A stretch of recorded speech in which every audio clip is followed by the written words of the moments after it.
Hi guys! Masarap ang ating ulam sa ngayon. So ayan, nagpalambot ako ng munggo. Sinabay ko na yung pangsahog na pork kasim.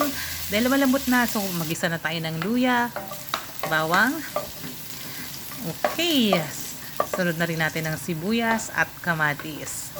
Siyempre, lulutuin natin dito mabuti yung kamatis hanggang sa madurog bago natin ilagay yung karne na pangsahog. Ayan. O, diba? Malambot na rin yung pork. Siyempre, lutong-luto na yan guys.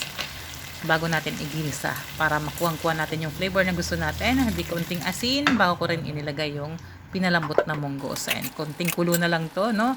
Mag-add tayo ng panagdag flavor, pork cubes, ayan, then siling haba.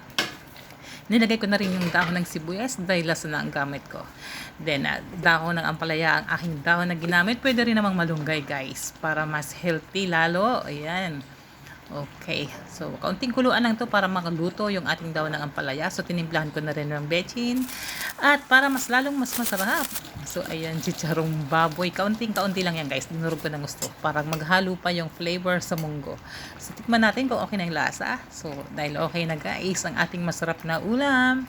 Ginisang munggo. Okay, kainan na.